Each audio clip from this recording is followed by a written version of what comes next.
Welcome everybody back to Nine's Corner. I hope everybody's doing well, feeling well. I have Monsieur Spock here today. I tried to get him down so I could do a reading hands-free, but he was insistent. So I thought, well, I'll take one for the team and have him here anyway. So I have my candle lit for each and every one of us. I decided to upgrade from my tea candle because I think we need a little extra light. So, I thought today I'm going to do my reading. Oh, Sparky Blue. I'm going to do my reading on 3 more candidates for VP for Joe Biden. And then I thought we could just have a look. I'm going to use my Gypsy cards and just do a 9 square and see what's around Joe Biden and his pick for VP. So, my next 3 people. Oh, and before I forget, in my last reading, when I had talked about Joe Biden, I said that there was going to be somebody of a Sagittarius nature that would support him. Possibly this could be his VP pick.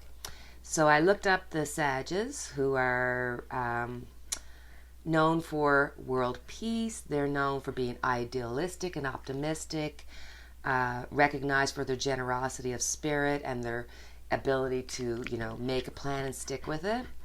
And for my Sagittarius, I found Stacey Abrams. And under the most recent, sorry, Sparky Blue, under the most recent circumstances that Mr. Biden has found himself, she certainly did come out and support him. So that definitely came true. So I looked at Susan Rice. I looked at her numerology first. So she is practical, down to earth. She's a thinker and she thinks through problems. Like she's able to come up with solutions because her mind thinks in a really awesome set pattern where she thinks of the solution first and then figures out how to get it back to the problem. So she's able to think outside of the box. And if she was in front of me right now and I was doing her reading, her numerology reading, I would tell her that May 2nd is a really important date for her. So I'd be interested to see, well, I don't know if I'd ever find out, but if I was in front of her or if she was in front of me, I would tell her May 2nd is a really important date for her. She has a life path of 3, so she has a great way to expression, to give inspiration. Her attitude makes all the difference because if she's in a negative space, she can come off very negative. And when she's in a positive space, the sky's the limit. She is in a personal year of 5, which is, like we always say, major changes. And in the month of November, she's going to be in a personal month of 7, which is very introspective, which is very much, is not looking at the big picture. It's looking at the internal. And that could also be looking at, like, what could she possibly bring. So I'm just going to choose a card and see what's representing her. Oh, okay. So, hold on, I'm just going to move that wire. Sorry.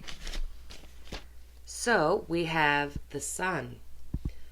So, I'm thinking, because of her numerology, there might be some really good news coming to her. I just had this like, because of the pandemic that's happening, and the pandemic and a lot of my other readings have been represented by the Sun, this could also be getting ill, or, May 2nd. Is she maybe she's waiting for her test to come back. In that case, I would say it was positive. But when this comes to Joe Biden, and that's what I'm asking, because everything is in multiple layers, so you got to kind of peel away the layers.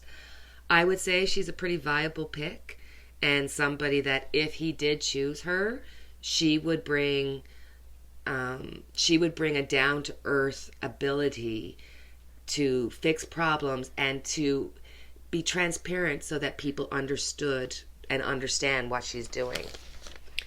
So we have Sally Yates. She's in a personal year, her life path is a 8. It's derived from the 1-7, so it's very much about herself and thinking about herself. So she's a very personal person. Her big issue is balance.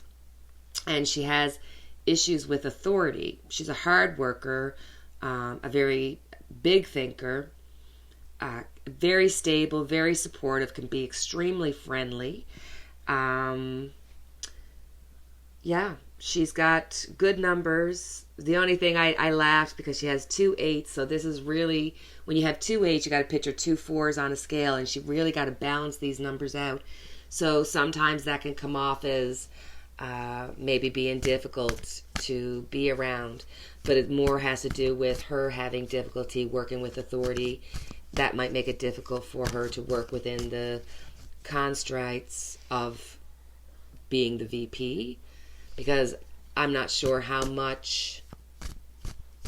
well she'd be able to deal with people telling her no.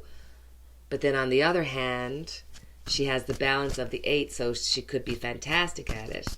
So it depends on what number falls out for her, what side of the number she's working from. Ooh. So she got justice, which is interesting because here we're talking about balance, balance, balance. And she has justice. So if she has issues with authority, maybe she would be somebody who would be good working within authority. See, I have no idea who Sally Yates is. Sorry, I apologize. I just looked up her birth date, did her numerology, because I feel like her numbers wouldn't change whether or not I knew a lot about her. So depending on her work background, she would be a definite shoo-in, maybe in the Justice Department or something to do with the Justice Department. Interesting. I'm going to have to look in on her now. I know a little bit about everybody and a lot about a few of them, if that makes sense. So my third person is Val Demings. She was she has a life path of number 1, so she is like an absolute born leader. She has a 7, so she wants to know the why and how of everything. She probably investigates a fair amount of anything that she gets herself involved in. Anything she does, she knows the beginning, middle, and end, and all the different ways that it could possibly come out. She's gifted with making connections with people, and she has a strong degree of dignity that really comes up strongly with being a double-born leader, but that she also has a strong sense of dignity, but is not something that is a negative. It's something that people see about her that they see as a positive. So let's have a look. Oh, okay. Let me think. She's a 7, wants to know the how and why. This is the Lover's card, so this is about making connections, sacrifice, decisions. So what would she be doing? Why would she have to sacrifice? Or would it be a sacrifice for Biden to choose her? Val Demings, I don't know much about her at all. But she has a double 1, so she's definitely got a strong personality. I'm wondering if there's something that maybe she has to accept or change in order to be able... It's like, in order for her to become the VP, she would have to make a sacrifice of some sort. So, interesting. So, I'm going to look now. I'm going to get out my Lenormand cards. And I'm just going to do a magic 9 square. I will show you each line as they come up, and we'll just try to make a story out of it. We're looking to find out specifically what's surrounding Joe Biden and his pick for VP. Maybe I should have picked out the male card. No, that's okay. We know who we're talking about. So I just don't want to hit the mic here. So let's look and see what is happening around Joe Biden. Okay, I'm going to stop there and put them out.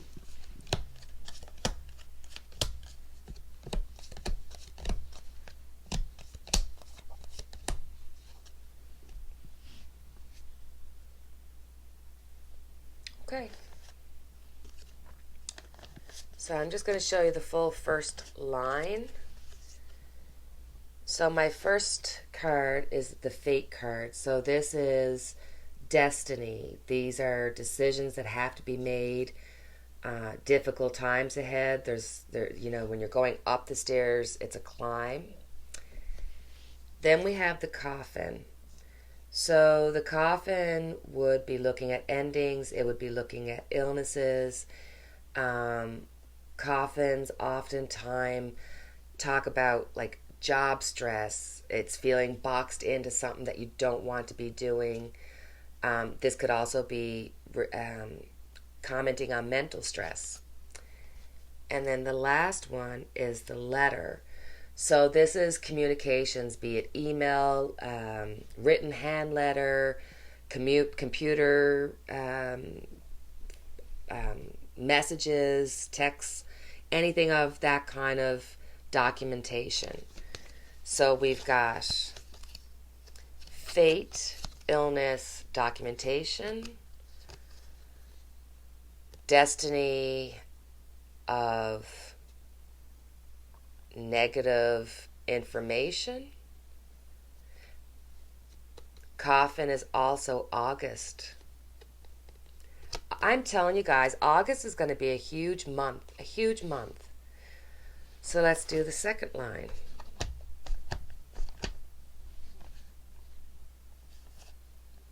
Okay, so we have the Tower.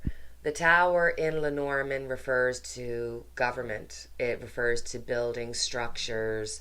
It refers more to the structure of the family, the structure of the government.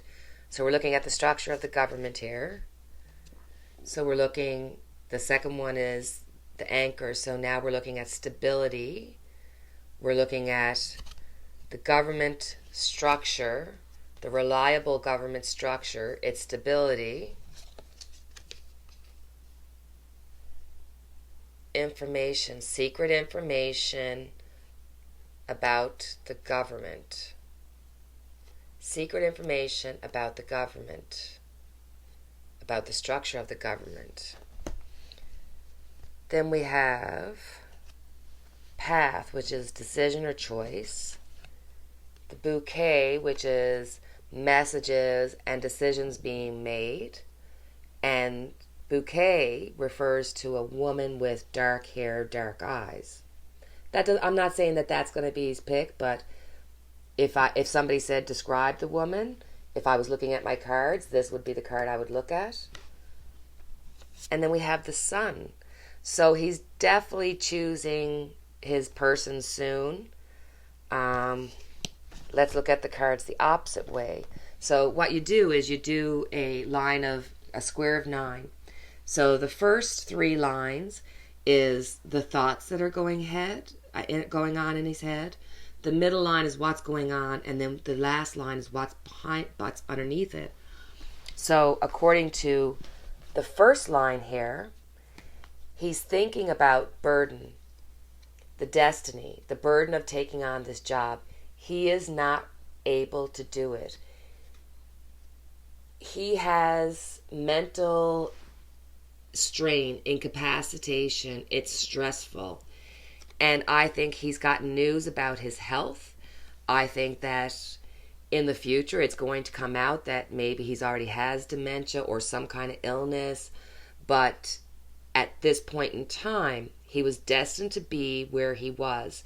He doesn't want to take the job. He's not capable or ready to do it. It's not that he's not ready to do it. It's not that he's not capable of doing it.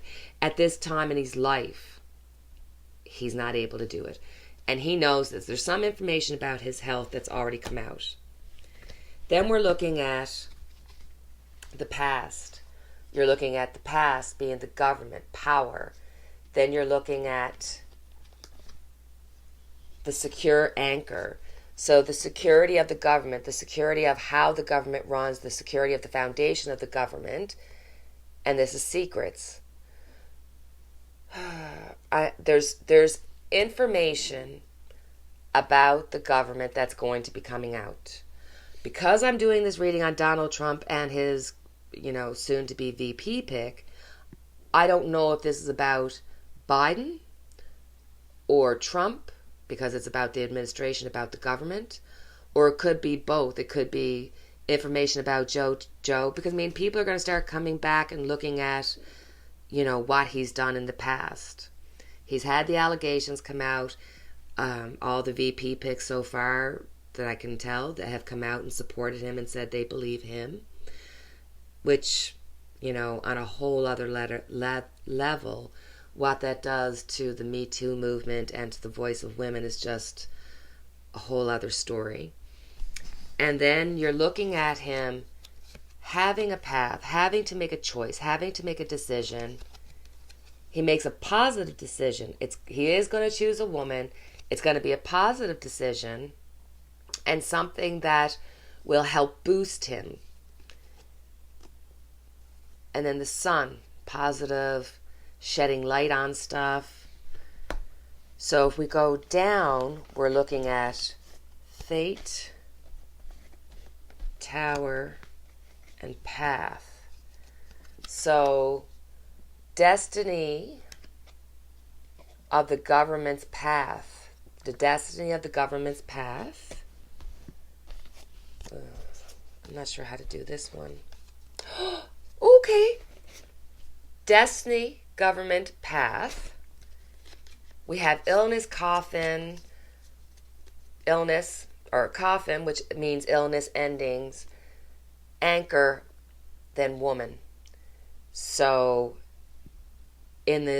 now into the near future, we're going to see the fate of the government choice being made, because Biden is not going to stay in this for the long haul. He will be out of it, but they will secure the VP.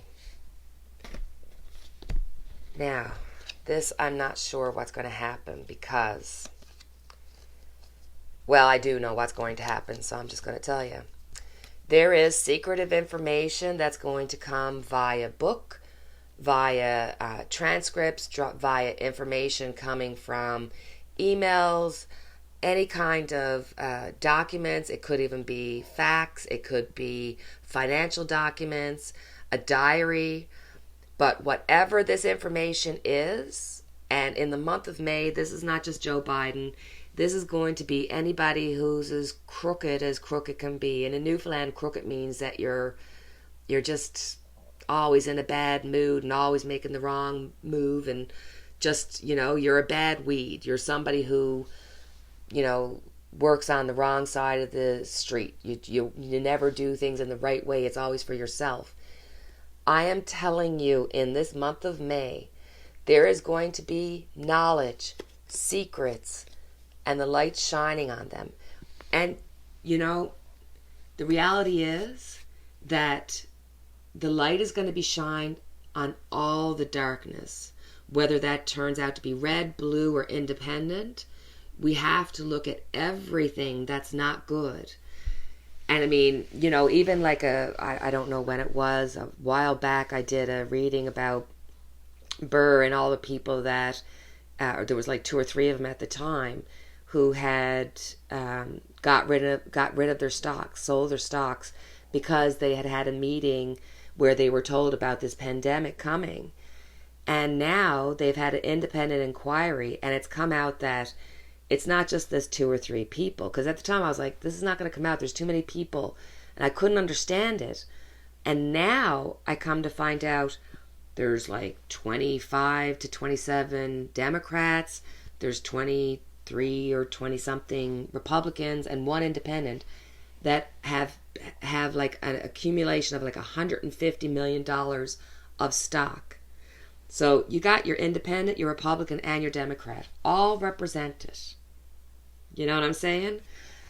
It is time for we, the people, to come up and take charge of our own lives and take charge of our own work. This government, be it Donald Trump or, have them that are lifelong career people, they don't work anymore. They're not working for the person anymore. And that doesn't matter if you're talking about USA, Australia, Canada, Russia. The governments all around the world are not working for us. And it's time for us to uplift and take it back. Because, the reality is the same people who are lining the pockets of the Republicans are going to be the same people that are going to line the pockets of the Democrats. Because all the big donors, they know how to infiltrate the media. They know how to, infiltrate by supporting their candidate or supporting their party or pouring money into the party. There's so many loopholes. So we as a people, coming into this amazing time of 2020 where all is going to be revealed, leave yourself open. Don't close yourself down based on your party or, oh, no, I don't want that. Open yourself up to the changes that are going to come, that are going to be positive for everybody. Because if you don't look at the dark, if you close your eyes to the darkness, it's not going to change. And I've done like numerology going through the years, and I'm thinking, wow. In my numerology, if I look at it, 2020, a little bit of a bummer. 2021 is going to be a 5 where we're going to be looking back going, what have we done? What do we need to change? So it's going to be a continuation of 4, but on a more positive note. And then once we get into 2022, we're going to be facing a 6. This is going to be a time when love and balance and expression and a coming together. Now, there's always going to be challenges. There's always going to be that friction because that's our human experience. But at the same time, it's a short-lived amount of pain for immense changes that are going to be amazing. So I know we have so much more to talk about, but I just wanted to do my VP check. And I wanted to leave you with a little quote because I think it's very apt to what's happening in today's society. And I'm not pushing this towards one person or the other or anything. I just want you to hear my words and really think about it. I'm just going to backtrack for 1 second because when I lived in Ottawa and I worked at the airport, there was a media thing that happened. There was this little story told, and I knew the real story, and then I watched how W5 slanted the story, and it was shocking to me that pretty much 90% of what they said was not true. 10% had kernels of truth into it. So it's shocking how our reality and the non-reality can be so mixed up. So in this month of 5, it's going to be really important for you to think about what you're being told. Hold your tongue before you give an opinion because before you know it, there's going to be more coming out. The energies are going to be switching and changing at all times. So, a quote just for us to think about. The media is powerful. They can make an innocent man look guilty and a guilty man look innocent. Malcolm X. And I am telling you, in this month of May, this month of change, this month of wow, get ready. It's coming. May and June are going to be really interesting historical times. And not to bring anybody down, but we are coming into the month of May, which is the month of 5, the month of change. So I'm thinking and feeling that we're going to have some earth changes, weather changes. I just feel like because it's such a strong 5 May month in a year of 9 that I don't think there's going to be like continuous storms or anything like that. But I just feel like there's going to be like, oh my God, did you hear about this earthquake? Oh my God, did you hear about this flood? We recently had a flood in Fort Mac, and God bless them, they were literally burnt out of there 4 years ago. So, I just feel like we're going to have some major up and downs. That's all I can say. So put on your positive, most hopeful, light your candles, because I promise you, if you hear nothing else from anything I've said today, hear me now. We are going to be better than okay. It's going to be better than we ever thought it could be. Let's just get through this birthing issue. Okay? Wishing you light for your darkness. Have a great day, or night, or evening, or morning. I'm tired. I gotta go to sleep.